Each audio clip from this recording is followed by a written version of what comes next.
Hello and welcome to today's presentation on champions in Grand Archive.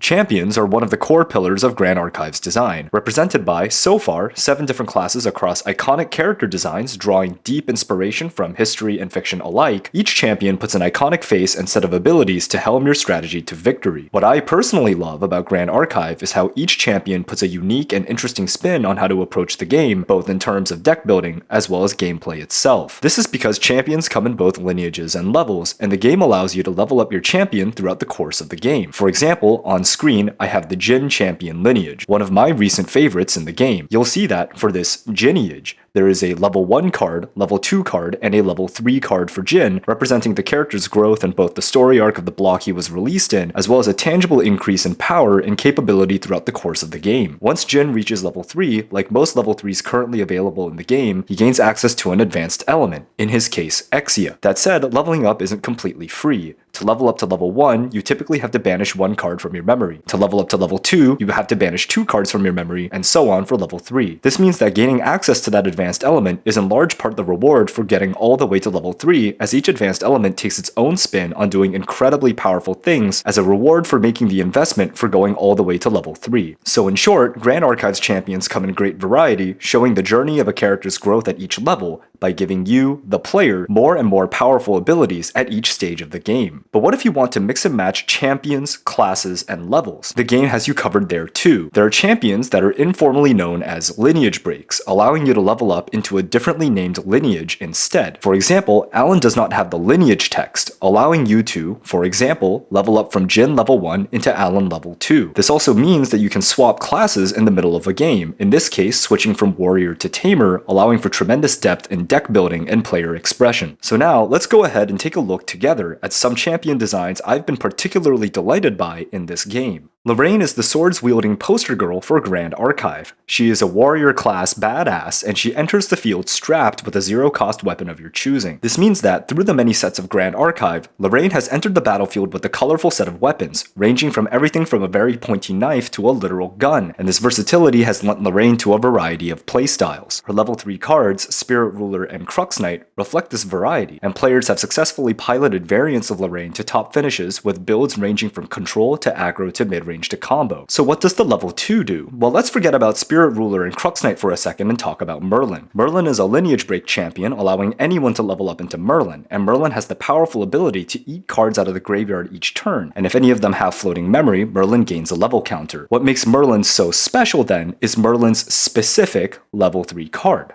Merlin Kingslayer. Now, I'll be real, I don't really know the lore here, but that's like clearly Lraine being bodily possessed by Merlin.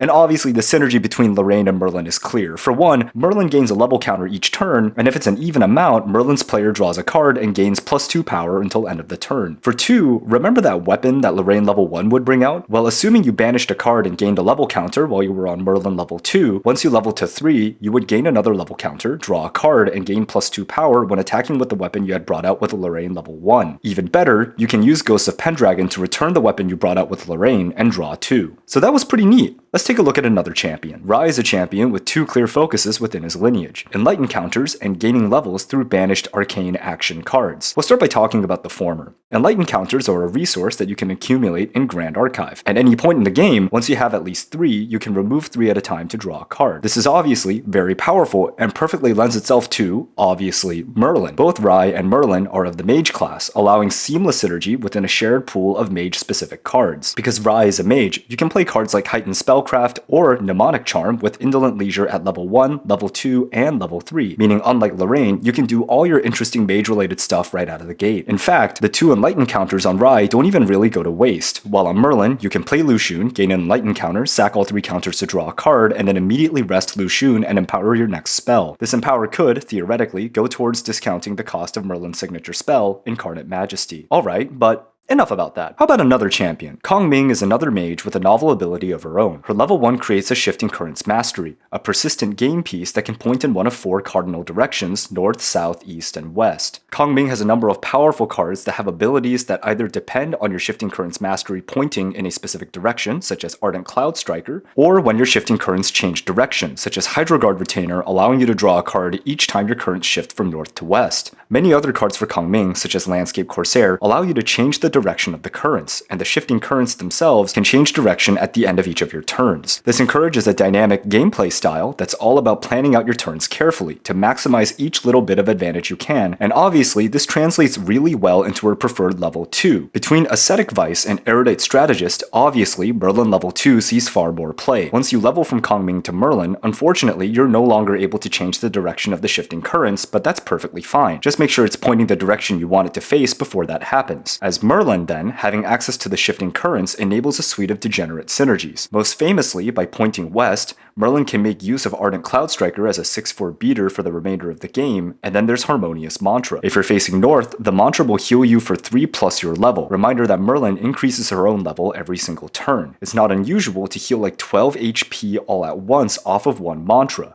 Pretty darn good. But what about some champs that aren't mages? Diana is a ranger, and similar to Lraine, is all about weapons. In Diana's case, she uses gun weapons, and in Grand Archive, guns are loaded with bullet cards and fired at the opponent. This has, in comparison to most regular weapons, several serious disadvantages, as it makes this weapon type a little bit more fragile than their melee counterparts. To make up for this, Diana's level 1 features something called a Lineage release. When your champion is at level 2 or higher, and this level 1 Diana card is now within your champion's pile, you can permanently remove it from that pile and perform a Lineage release ability. In Diana's case, this allows you to immediately whip out a gun once you're at level 2, and obviously the level 2 is Merlin. So hear me out. Diana is a ranger, which means while you're at level 1, by paying 3 reserve, you can immediately whip out the Framework Sidearm. This is a gun regalia, and once you've unlocked the power of Crux with Kingslayer, you can immediately return the gun with Ghosts of Pendragon to draw 2. But what makes this better than Lraine? Well, unlike Lraine, by doing a Lineage release, you can bring out the same Framework Sidearm again, and return it by either playing another Ghosts of Pendragon or flickering an existing one. Either way, this means you can put it back and draw another 2 cards, allowing you to recoup your losses much faster after having bumped rush to 3. Okay, so I can tell you're all getting a little annoyed by this bit, but give me a chance. Let's talk about Tonoris. Tonoris is a champion with 2 unique gameplay modes. His level 1 gives him Taunt the turn he levels, allowing you to build a board of allies with little fear that they'll be attacked. Meanwhile, each of his level 3 cards, Creation's Will and Genesis Aegis, encourages entirely different playstyles. Creation's Will allows you to make a 3/1 sword token whenever you would make any other type of token, and when you attack, allows you to merge all of these swords together to alpha strike your opponent into the floor. Meanwhile, Genesis Aegis is focused on a value-oriented game plan, all about dumping out tokens, collecting domains, and mitigating damage in order to grind out your opponent. Interestingly, each of the obelisks that Tony makes have their rather expensive costs discounted by 1 for each domain you have on the board. This playstyle is further supported by Tony's specific and custom Proxius card, Reciprocity, which can play itself outside of the materialization phase if you have 2 or more domains. Naturally, this works perfectly well with Merlin.